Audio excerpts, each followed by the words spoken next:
1 বছর হয়ে গেল না দেখতে দেখতে। 1 বছর হয়ে গেল। তো কোন মাসে তুমি এখানে শুরু করেছিলে প্ল্যানিং?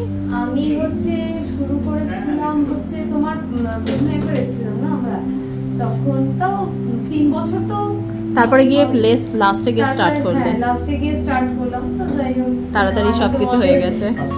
First success. তো তোমাদের হেল্প, মানে তোমরাও খুব ভালো মতন আমাদেরকে ফিডব্যাক দিয়েছো, তার জন্যই আর কি সাকসেসটা তোমার মতন হয়েছে। Thank you so much.